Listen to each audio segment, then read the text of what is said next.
அன்னைக்கு ஒருத்தர் ஏர்போர்ட்ல வச்சு விஜய் ஜெயிச்சதை பத்தி நீங்க என்ன நினைக்கிறீங்கன்னு கேட்டதுக்கு வாழ்த்துக்கள்னு சொல்லிட்டு போயிருந்தா அவ்வளவு பிரச்சனை இருந்திருக்காது. நான் என்ன சொல்றேன், அவ்வளவு தூரம் விளக்கம் அளிக்க வேண்டிய அவசியமோ இது அவருக்கு எதுவுமே கிடையாது. அவருடைய வாழ்க்கையை அவர் வாழ்ந்துகிட்டு இருக்காரு. அவர் சிஎம் ஸ்டாலினை பார்க்கலாம், எடப்பாடியை பார்க்கலாம், விஜயை பார்க்கலாம். அதெல்லாம் அவருடைய தனிப்பட்ட விருப்பம் தான். நீங்க ஒரு கௌரவமான அந்தஸ்துல இருக்கீங்க, தமிழ்நாட்டுல ஒரு முக்கிய புள்ளியா இருக்கிறீங்க. இங்க நடக்கக்கூடிய அரசியல் நகர்வுகளை பார்க்கக்கூடிய இடத்துலயும் அதை மாற்றி அமைக்கக்கூடிய சக்தியும் கூட உங்களுக்கு இருக்கு.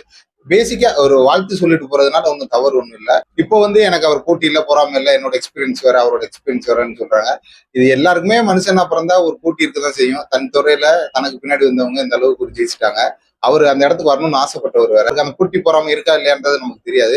இருந்தாலும் அது யதார்த்தமான விஷயம் தான். அதை நம்ம குறை சொல்றதுக்கு ஒண்ணும் இல்லை. ஒரு நடிகர் ரஜினி சார் போறாரு, கமலஹாசன் போறாரு, விஜய் போறாரு, அஜித் போறாருன்னா அவங்க கிட்டேயே போய் என் மைக்கை நீட்டி அரசியல் கேள்விகள் கேட்குறீங்க. அவங்க அரசியல்ல இருக்காங்கன்னா இல்ல, அவங்களுக்கு அரசியல் தெரியுமா, தெரிஞ்சிருக்க வேண்டிய அவசியமும் இல்லை. அரசியல்வாதிங்க கிட்ட அரசியல் கேள்விகளை கேளுங்க, சினிமாக்காரங்க கிட்ட சினிமா கேள்விகள் கேளுங்க, சினிமா பத்தி பேசுங்க. நாமளே ஒருத்தங்களை வளர்த்து வளர்த்து விட்டுட்டு கேள்வியெல்லாம் கேட்கிறோம், நிறைய அவங்க கிட்ட இந்த எதிர்பார்க்கிறோம். அப்ப அவங்க வர்றாங்க, வரல, அரசியலுக்கு வந்திருக்காங்க, நல்லது பண்றாங்க, பண்ணலன்னு கேட்கறது என்ன விதத்துல நியாயம் இருக்கு? இப்ப மீமா போட்டுக்கிட்டு இருக்காங்க, 2036 எஸ்கே வர போறாரு, 46 பிஆர் வர போறா அப்படின்னு. இது மீமா பார்த்தாலும் இது நிஜமா நடந்தாலும் நம்ம ஆச்சரியப்படுறதுக்கு இல்லைன்ற ஒரு சமுதாயமா தான் நாம இங்க இருக்கோம். சோ நாம தான் முதல்ல மாறணும். யார் யாரை எங்கெங்க வச்சு பார்க்கணுமோ அங்கங்க வச்சு நாம தான் பார்க்கணும். சினிமாக்காரங்களை பாருங்க, அரசியல்காரங்களை பாருங்க. சினிமால இருந்து அரசியலுக்கு வந்திருக்காங்க இல்லையா, அவங்கள அரசியல்காரங்களா பாருங்க, தவறு இல்ல.